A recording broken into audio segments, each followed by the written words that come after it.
একীভূত হওয়া ৫ ব্যাংকের গ্রাহকদের দুর্ভোগ দীর্ঘায়িত হচ্ছে। নভেম্বরে সম্পূর্ণ অর্থ ফেরতের প্রতিশ্রুতি দেওয়া হলেও এখন ডিসেম্বরের ২৯ তারিখ পর্যন্ত অপেক্ষা করতে হচ্ছে, যেখানে সীমিত পরিমাণে অর্থ উত্তোলনের সুযোগ মিলবে। এই প্রক্রিয়াটি গ্রাহকদের মধ্যে উদ্বেগ ও অনিশ্চয়তা সৃষ্টি করেছে, কারণ তারা তাদের কষ্টার্জিত অর্থ নিয়ে অনিশ্চয়তায় ভুগছেন। বাংলাদেশ ব্যাংকের ঘোষণা অনুযায়ী হিসাব স্থানান্তরের প্রক্রিয়া শেষ হলেই গ্রাহকরা সর্বোচ্চ ২ লাখ টাকা পর্যন্ত তুলতে পারবেন, যা অনেকের জন্য পর্যাপ্ত নয়। এই পরিস্থিতি ব্যাংক খাতের দুর্বলতা এবং নিয়ন্ত্রক সংস্থার সমন্বয়হীনতা প্রকাশ করছে। একীভূত হচ্ছে ৫ ব্যাংক, গ্রাহকদের টাকা তোলার সুযোগ কবে? বাংলাদেশ ব্যাংকের নতুন ঘোষণা কি বলছে? আপনার আমানত কতটা সুরক্ষিত? এই একীভূতকরণ প্রক্রিয়ার পেছনের গল্প কী এবং এর ফলে দেশের ব্যাংকিং খাতে কী ধরনের প্রভাব পড়তে পারে, এ বিষয়ে বিস্তারিত তথ্য জানাবো আজকের ভিডিওতে। প্রিয় ভিউয়ার্স, আসসালামু আলাইকুম। আজকের নতুন ভিডিওতে আপনাকে স্বাগত জানাচ্ছি। আপনি যদি আমার চ্যানেলে নতুন হয়ে থাকেন তাহলে এরকম নতুন নতুন ভিডিওর আপডেট পেতে চ্যানেলটি সাবস্ক্রাইব করে রাখুন। ভালো লাগলে লাইক কমেন্ট করুন, আর সম্পূর্ণ ধারণা পেতে পুরো ভিডিওটি না টেনে দেখুন। তাহলে শুরু করা যাক। একীভূত হতে যাওয়া ৫টি ইসলামী ব্যাংকের গ্রাহকদের জন্য অবশেষে সুখবর আসতে চলেছে। বাংলাদেশ ব্যাংক জানিয়েছে তাদের হিসাব নবগঠিত সম্মিলিত ইসলামী ব্যাংকে স্থানান্তরের প্রক্রিয়া প্রায় শেষ পর্যায়ে। এই প্রক্রিয়া সম্পন্ন হলেই গ্রাহকরা তাদের বিদ্যমান চেকবই ব্যবহার করে সর্বোচ্চ ২ লাখ টাকা পর্যন্ত উত্তোলনের সুযোগ পাবেন। ৩০ বা ৩১ ডিসেম্বরের মধ্যেই এই সুযোগ কার্যকর হতে পারে বলে আশা করা হচ্ছে, যা প্রায় ৬০ লাখ হিসাবধারীর জন্য স্বস্তি বয়ে আনবে। গত কয়েক মাস ধরে এই ব্যাংকগুলোর গ্রাহকদের মধ্যে ছিল উদ্বেগ, উৎকণ্ঠা আর অনিশ্চয়তা। তাদের মনে একটাই প্রশ্ন ঘুরপাক খাচ্ছিল, তাদের কষ্টার্জিত আমানত কি আদৌ সুরক্ষিত? টাকা তোলার সুযোগ কি তারা পাবেন? আজ আমরা সেই সব প্রশ্নের উত্তর খুঁজতে এসেছি।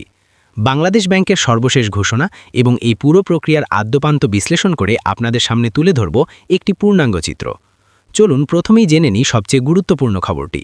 বাংলাদেশ ব্যাংক আজ একটি বিজ্ঞপ্তিতে জানিয়েছে যে একীভূত প্রক্রিয়ার আওতাভুক্ত ৫টি ব্যাংকের আমানতকারীদের ব্যাংক হিসাব নবগঠিত সম্মিলিত ইসলামী ব্যাংকে স্থানান্তরের প্রক্রিয়া প্রায় চূড়ান্ত পর্যায়ে রয়েছে। এই প্রক্রিয়া সম্পন্ন হলেই ৫ ব্যাংকের আমানতকারীরা তাদের হিসাব থেকে ২ লাখ টাকা পর্যন্ত তোলার সুযোগ পাবেন। কিন্তু বাকি আমানতের কি হবে? অবশিষ্ট আমানত যদি থাকে তাদের ব্যাংক হিসাবে সুরক্ষিত থাকবে এবং উক্ত আমানতের উপর প্রচলিত হারে মুনাফা প্রদান করা হবে। আমানতকারীদের মনে আরেকটি প্রশ্ন আসতে পারে, এই নবগঠিত ব্যাংকটি কতটা নির্ভরযোগ্য হবে? বাংলাদেশ ব্যাংক আশ্বস্ত করেছে যে এটি একটি রাষ্ট্রীয় মালিকানাধীন ব্যাংক হওয়ায় এর উপর জনগণের আস্থা সৃষ্টি হবে এবং এর ফলে আমানতকারীদের টাকা উত্তোলনের চাহিদা অনেকাংশে কমে আসবে বলে আশা করা যায়। এটি একটি গুরুত্বপূর্ণ দিক, কারণ রাষ্ট্রীয় মালিকানা সাধারণত জনগণের মধ্যে এক ধরনের নিরাপত্তার ধারণা তৈরি করে। তবে এই পুরো প্রক্রিয়ায় একটি বড় আর্থিক ব্যয় জড়িত। বাংলাদেশ ব্যাংকের সূত্র মতে ব্যাংক আমানত বীমা তহবিল থেকে প্রায় ১২-১৩ হাজার কোটি টাকা খরচ হবে এই হিসাব স্থানান্তরের জন্য। এটি একটি বিশাল অঙ্কের অর্থ, যা দেশের ব্যাংকিং খাতের উপর একটি বাড়তি চাপ সৃষ্টি করতে পারে। এই অর্থ কোথা থেকে আসবে এবং এর দীর্ঘমেয়াদী প্রভাব কী হবে তা নিয়েও আলোচনা হওয়া জরুরি।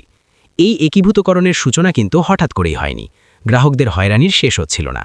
প্রথমে নভেম্বরে সকল গ্রাহকের সকল টাকা ফেরত দেওয়ার কথা ছিল। তারপর আসলো ডিসেম্বরের প্রসঙ্গ এবং সেই ২৯ ডিসেম্বর অর্থাৎ সোমবার। কিন্তু সেই প্রতিশ্রুতিগুলো রক্ষা করা যায়নি। বারবার তারিখ পরিবর্তন হওয়ায় গ্রাহকদের মধ্যে হতাশা আরও বাড়ছিল। এই দেরির কারণ কি ছিল?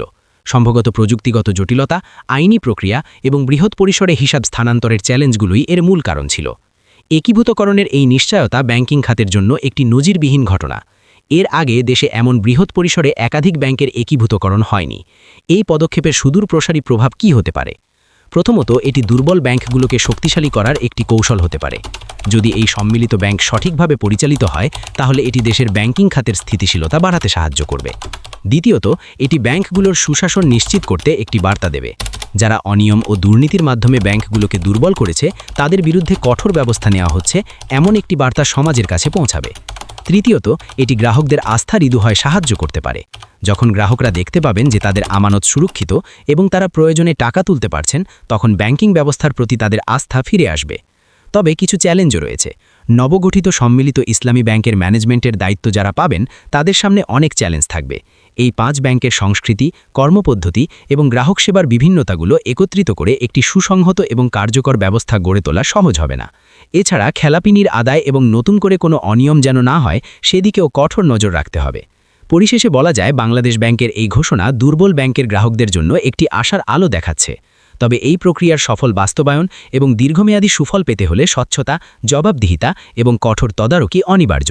আমরা আশা করি নবগঠিত সম্মিলিত ইসলামী ব্যাংক তার গ্রাহকদের আস্থা অর্জন করতে সক্ষম হবে এবং দেশের ব্যাংকিং খাতে একটি পজিটিভ দৃষ্টান্ত স্থাপন করবে।